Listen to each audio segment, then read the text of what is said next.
Hello everyone, and you might be wondering why my shirt is inside out and I'm wearing this hat. I will get to that, but first I have some questions to answer. The first one was in regards to a video I made in correcting misalignment in a bow from the center of the tips through the handle. Misalignment, it was like way off center by steaming, and I had this form. And a viewer of my modest channel was questioning the dimensions of this. Well, width-wise, it just needs to be wider than the bow. That's it. Because you're going to be jimmying it, so the outer portions of the bow, it's like a bow wrench, are forced against some wooden blocks here that are clamped. And then you need to be able to like move the handle side to side. So it just needs to be wider than the bow. As far as the curve here, I would say that this curve, which I am about to give you, is the maximum that you can bend, say, a whitewood bow by steaming at a time during one steam episode. You can certainly steam it into this shape and then re-steam it and block up the center to give it a more of a bend, but this is about it. Now I am big in using a strip of wood, even thickness, so if you drive nails into your workbench, bump, bump, and then drive one that is not aligned with those other two, that strip will form a nice curve. The same way with, say, lofting a boat. You've got your little plants here, you've got little, not trying to, diminutize the things, but literally small plans, and then you draw them on plywood or what have you. Take your measurements at different stations, and then take a wooden strip and put it over those nails, and you get a nice curve. So this is approximately 14.5 inches long. So you measure out 14.5 inches, boink, on your workbench, pop little finish nails into it, find the center, 7.25 inches in, draw that line, and then measure up an inch, pop another nail, and then place your wooden strip, hopefully you've got a piece of paper or cardboard or something underneath it, around those nails so you get this curve. Draw it with a pencil, cut it out, then fold it in half, because you want to make sure that this side has the same curve as this side. Aha! Because that wooden strip will never be perfect. But what you can do is you fold that cardboard in half that has that curve, boink, and follow the edges along there and just do a little trimming, to get it symmetrical. And then lay it out on your wood. I would suggest, because this needs to be like 90 degrees, figure out a system, either like some kind of a square or use a router with a flush bit on another piece, to follow it, but you do need to make sure that this is exactly 90 degrees through there. And that's it. That thin strip of wood for like threading between nails is a really good way of getting curves, making curves. And that's it. There is no perfect curve. I just have found that this is about the maximum I can use with, say, a red oak bow or any other bow, and not risk breaking the wood or crushing the fibers or anything. The second question up is, I get this every so often. An email appears in my email box, and I try to check them. Not always good, but it's like, John or JR or Sir. I'm John. Don't call me Sir, Mr. Riggs. I'm just John. My dad was Mr. Riggs. You've heard that before. What is your eBay store? Well, I don't sell on eBay anymore. The only bows that I really sell are just kind of word of mouth. People ask me, do you have this or whatever, or watch my YouTube channel. But currently, I only have 2 finished bows for sale. And you've seen these things. I saw this one yesterday. This really nice snaky bow. And then I've got this one, 30 pounds. This is a beautiful little bow, 30 pounds, and that's it. This one I'm keeping. However, you are in luck, because there will be one or two of these things coming out. Currently, today's project, using these, a plug for Mike Yancey at Pine Hollow Longbows, is beautiful, beautiful, and I like the dark strips. A rawhide for this Paddleball, and this does even have it going from round to triangular section, so you're going to see a line going down the tips. I think it's about 45 pounds, maybe a little bit more. It'll be rawhide back and fully painted with the dark rawhide. Oh, look at that. Mike was like, but John, all I have is the dark stuff, and it's like, sweet, Mike, that's my favorite. And it makes them look really prehistoric. And this hole guard. Right when I finish this, the rawhide is going on these things. Again, I soak my rawhide in hide glue. I lay the bows down on the carpet, trace the limbas, leaving some overlap in the handle. The pencil, cut them out, roll them up, and soak them in a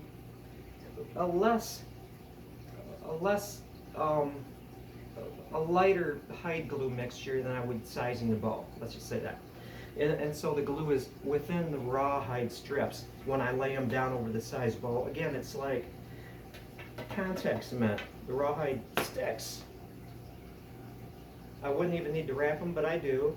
I do, just for extra security, with gauze, and leave it there for 24 hours and ready to go. Although I do let the bows dry before I start shooting them. I want to make sure that the moisture level has accumulated. Okay, so that's it. These things up on deck. And then I've got, fine, dry. Look how multinational I am here. Beautiful grain. I found a board at Home Depot, amazing, perfect grain. And I like Home Depot because this came off of a 14-foot board. I think it was 14-foot board. This big thing.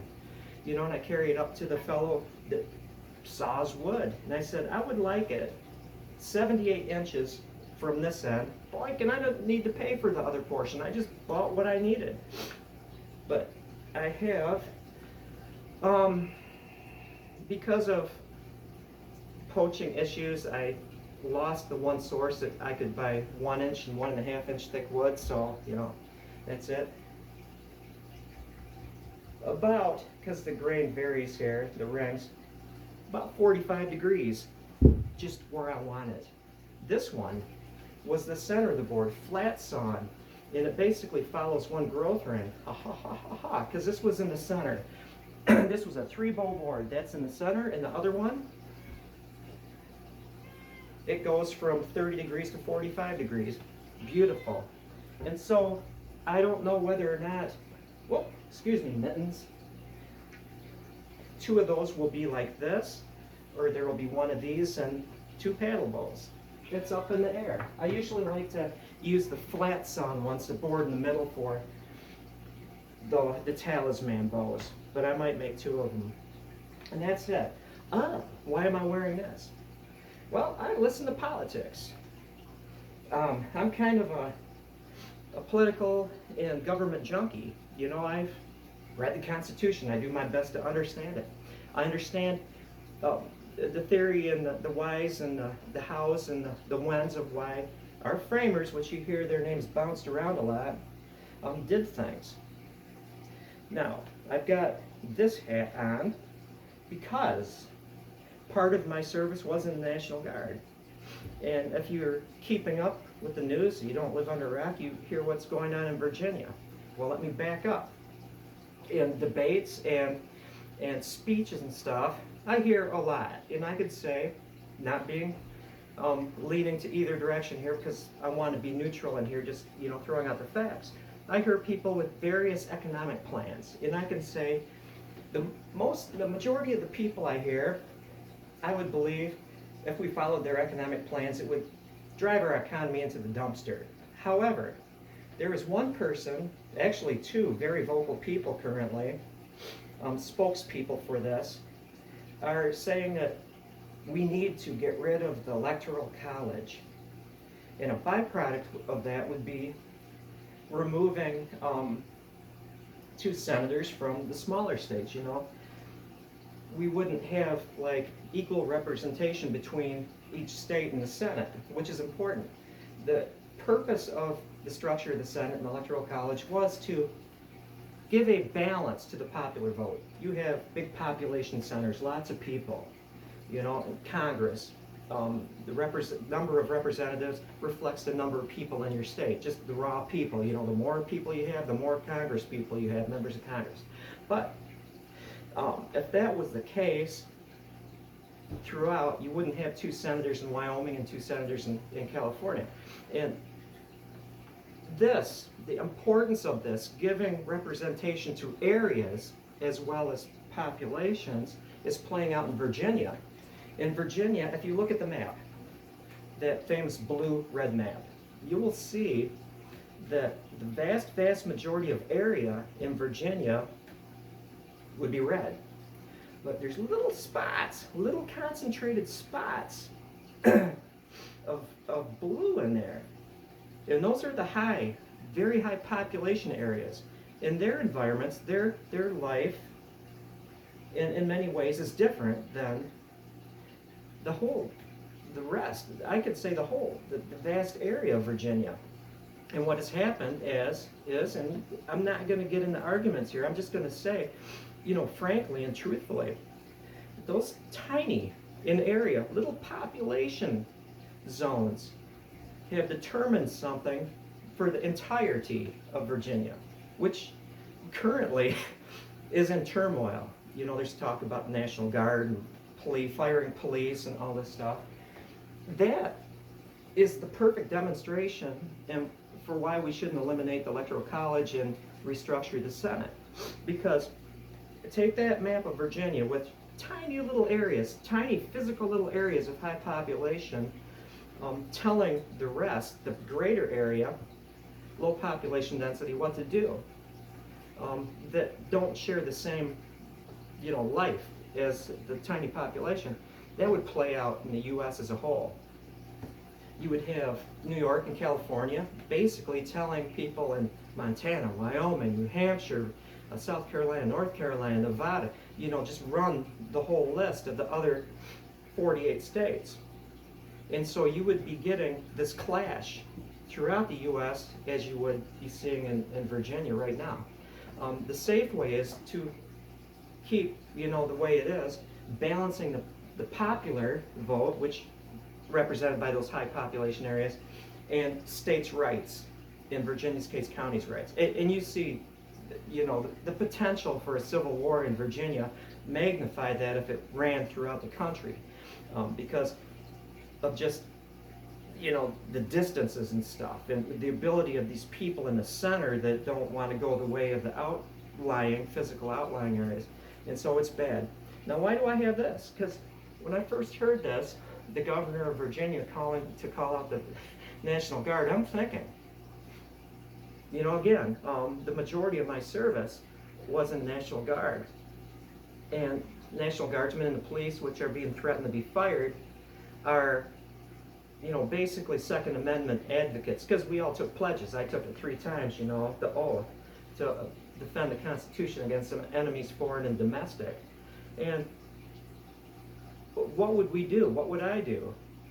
Well, I joke about it. If I was forced, my unit was forced, and you know, small groups going out, we basically think the same about the Constitution. As the most I would do would be go to the house and drink coffee with the homeowner and maybe check off the box that said they lost their rifles in a fishing accident. I would not be a soldier against U.S. citizens.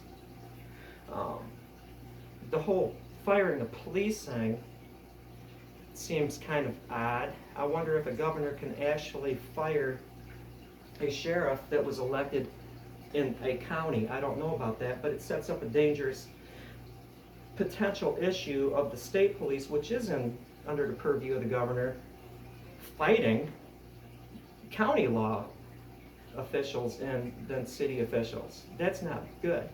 In the case of this, the National Guard, the governor seems to have forgotten that yes, the National Guard by and large is controlled by the governor of the state, but if you just check that chain of command chart, who's at the top of the chain of command for the National Guard in every single state? It's the president. The president does have the ability to override the governor as far as the use of the National Guard, because every single case, it would be the Minnesota Army National Guard, the Michigan Army National Guard. It's under the Department of the Army, you know, more than it is the state. And so luckily, the governor may be able to call the National Guard to attack its own citizens, but the president actually has, any president, Republican or Democrat, has the ability to like put the brakes on that. A byproduct of that would be, what would I do if my unit commander said that you had to do this? I would call in sick. I would get court-martialed. I wouldn't be a soldier against my own neighbors, just pure and simple. And I could see that happening in mass, in great numbers, what would happen to Virginia in the case of a natural disaster or some other emergency if they basically like eliminated their National Guard?